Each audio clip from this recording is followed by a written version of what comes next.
경기 민감주와 최근 들어 성장주와 한국 주식시장의 부진, 그러니까 코스피에 대비해서 개인 투자자들이 많이 가지고 있는 기업들의 부진, 그리고 지난번부터 계속 이어지고 있는 중소형주 기업들에 대한 주목 가능성, 시장은 항상 우리의 뒤통수를 치기 위해서 준비하고 있다는 얘기, 그리고 사람들의 시선을 전부 다 2차 전지나 반도체로 몰아넣고 실질적인 수익률과 퍼포먼스와 성장은 다른 쪽에서 나오는 거. 그리고 후행적으로 사람들이 그걸 또 고점에서 따라오게 만드는 시장. 이런 것들을 생각해 본다면 최근 2분기 실적 발표 시즌이잖아요. 그래서 불과 몇 개 기업밖에 안 됩니다. 뭐 아직까지 실적 발표를 한 기업들이 많지는 않아요. 근데 아주 아이러니한 상황들을 보셨겠지만 삼성전자가 어마어마한 서프라이즈 실적을 발표했음에도 불구하고 주가는 실적을 발표한 날부터 발표 전 종가까지 하면 주가는 퍼포먼스는 마이너스 2.1%. LG전자도 전년 동기 대비해서 어마무시한 실적을 갖췄음에도 불구하고 주가는 마이너스 5.6%인 이유. 서울반도체 역시 마찬가지. 자, 쭉 보시면 광주 신세계, 포스코, 한진, 제일제강, 이마트, 테크윙, 포스코 강판, LS전선, 아시아까지 실적을 발표하고 실제 7월 14일 종가 기준으로 했을 때 주가 퍼포먼스 며칠 되진 않았지만 이게 어떤 걸 의미하냐라는 의미점에서 제가 말씀드리고 싶은 얘기는 뭐냐면 삼성전자는 증권사 애널리스트 컨센서스 추정치를 훨씬 웃도는 실적을 발표했음에도 불구하고 주가 떨어졌어요. LG전자도 마찬가지고요. LG전자 비슷한 수준이긴 했지만. 자, 그러면 여기서 생각해 봐야 될 점은 원래 우리는 이런 얘기 잘 안 하지만 왜 이런 얘기를 하냐. 자꾸 뒤통수 맞지 말아라 라는 얘기였지만 아주 스킬적인 얘기라니까요. 그때 말씀드린 건 삼성전자를 난 10년 투자할 거야. 그런 사람은 이 얘기를 들을 필요도 없어요. 근데 우리는 거의 대부분 10년 투자하지 않더라는 거예요. 그리고 우리처럼 레벨업이 필요한 사람, 그러니까 내 삶을 업그레이드를 빨리 해야 되는 속도에 문제가 있는 사람들은 저건 부자의 포트폴리오에서나 가능한 얘기지. 자, 무슨 얘기냐? 삼성전자 서프라이즈 발표했음에도 불구하고 오히려 주가 하락한 이유는 뭘까요? 생각해 보세요. 첫 번째, 예측하고 있었다. 서프라이즈까지도? 아닌데? 증권사 애널리스트 추정치보다 훨씬 높았는데? 왜 빠졌을까요? 피크아웃이다. 더 이상 기대할 게 없다. 다음 분기나 뭐 전년 대비해서 이제 이미 호황을 다 누렸다. 여러 가지 이유가 있죠. 그죠? 맞아요. 그러니까 무슨 얘기냐? 쟤한테 많은 걸 이제 더 이상 기대하지 않는다라는 의미죠. 아니면 쟤보다 더 높은 성장하는 다른 애로 가겠다라는 의미일 수도 있고 이미 실적이 피크를 먼저 치고 있는 경우도 굉장히 많다라는 겁니다. 그리고 또는 내년에도 제가 2022년 2분기에도 저런 성장을 보이지 못할 거라고 투자자들은 생각하고 있는 거죠. 이해되세요? 아니면 쟤보다 더 매력적인 다른 애를 찾아 떠난다고. 포스코 강판도 역대급 실적을 발표했습니다. 근데 이미 다 알고 있었다는 듯이 실적 발표하고 나자마자 수단 다 빠졌어요. 자, 지금 시장에서 밸류에이션이나 실적을 얘기하는 건 오히려 아주 아마추어적인 투자를 하는 분일 수도 있다. 진짜 큰일 날 얘기는 뭐냐? 밸류에이션 얘기는 절대 하면 안 됩니다.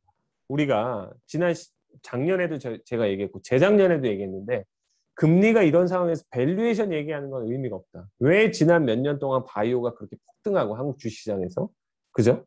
최근에는 뭐 메타버스 관련주들이 저렇게 폭등을 하고 있고 이런 이유들이 뭐냐? 시장은 어느 정도 적응을 하고 나면 또 다른 성장을 위한 포인트를 찾아가지 고만고만한 성장이 나오는 예전 애들을 돈이 머물러 있지 않는다라는 얘기입니다. 또 엄청난 성장과 꿈을 가진 쪽으로 돈들은 새롭게 흘러가게 되어 있다라는 얘기입니다. 그래서 만약에 내가 좀 대형 우량주로 안전한 투자를 하고 싶다라는 마인드라면 아까 초기에 말씀드린 바벨 전략을 통해서 글로벌 탑 밸류를 가진 펜과 같은 미국의 혁신 IT 기업에 투자를 해놓고 한국의 아주 성장성이 높은 코스닥에 있는 지금 웬만한 투자자들이 시장의 인플레이션 우려나 이런 것들 때문에 보지 않고 있는 스몰캡 기업들을 보는 게 유동성 효과 측면에서도 그렇고 수급적인 측면에서도 그렇고 시장이 박살날 거에 대한 우려에서도 그렇고 어차피 박살날 거라면 어, 모든 측면에서 유리하다라는 얘기입니다. 이해되세요? 다음. 그 다음에 중소형주가 가야 되는 그거 보여줘. 어. 그래서 우리가 지난 10년간의 차트를 계속해서 보여드렸잖아요. 보여주세요. 음.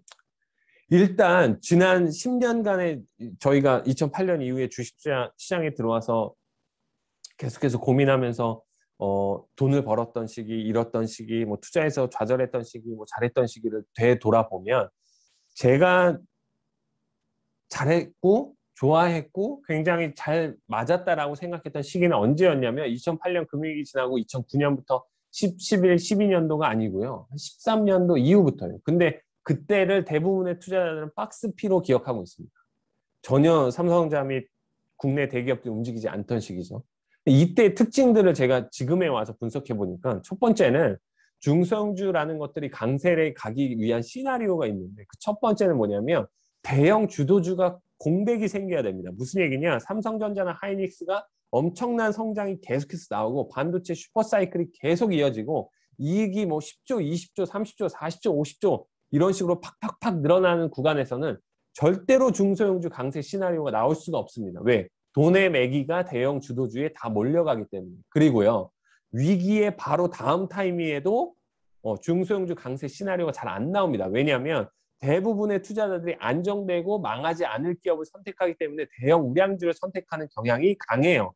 그러다 보니 여러분도 저희도 빅세븐이라고 불렸던 네이버, 카카오, NC소프트, 삼성전자, SK하이닉스, 삼성바이오로직스, 셀트리온 이런 대형 기업들의 돈이 쏠림과 매기가 있을 수밖에 없어요. 근데 거기에서부터의 성장성이 이제 답보가 되고 밸류에이션 프리미엄이 점차 디스카운트가 되면 그리고 대형 주도주들의 실적 성장이 웬만큼 이제 기대치만큼 나오지 않으면 돈은 거기서 빠져나오기 시작합니다. 그래서 딴 데로 가요.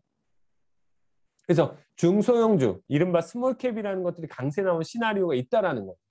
첫 번째, 대형 주도주는 공백기를 맞아야 된다. 무슨 얘기야? 삼성전자, 국내는 삼성전자 보시면 돼요. 삼성전자의 주가가 빌빌대고 있으면 이 얘기는 반대 포지션에 반대로 얘기하자면 무슨 얘기냐? 중소형주는 화랑을 거둘 확률이 높다라는 얘기입니다. 이게 그래서 저희가 만들어 놓은 지난 20년간의 코스피 시나리오였잖아요. 여기서 글로벌화 시대를 넘어서 중국의 시대를 넘어 IT 시대를 넘어가지고 그랬는데 저 빨간색 박스 동그라미 친 구간들을 보면 2011년 이후부터 금융위기 위기 이후에 차화정이 주도했던 금융위기 이후 차화정이 극복을 한 이후에 한국 주식시장은 특별한 상승이 나오지 않아요. 그래서 이른바 10년의 박스피 구간에 들어갔다라는 아주 오명을 뒤집었습니다. 그죠? 근데 아주 아이러니하게 저 빨간색 글씨들이 테마인데 테마와 중소형 기업들의 상승률 높았던 테마를 적어 놓은 건데 저 구간에서 가장 많은 빨간색 글씨가 적혀 있는 게 왜 그럴까에 대해서 생각해 보자라는 거였어요. 네. 무려 2012년부터 2019년까지 이때를 주도한 주도는 뭐였냐면 한국 시장은 박스피였고 너무 힘들었지만 남북 경협, 리모델링으로 한샘, 리바트와 같은 기업들이 주가 10배씩 오르고요. 중국 소비로 인해서 아모레, LG생활건강 주가 폭등하고요. 그다음에 FNF를 비롯해서 뭐 디스커버리와 MLB의 성장에 힘입어서 FNF 같은 기업들이 10배, 20배 성장하고요. 모바일 게임에서 컴투스는 어마어마한 성장을 하고요. 한류 관련 기업들이 어마어마한 성장을 하고요. 5G 관련된 기업들은 어마어마한 꿈과 함께 주가 폭발적인 성장이 일어나고요. 이해되세요?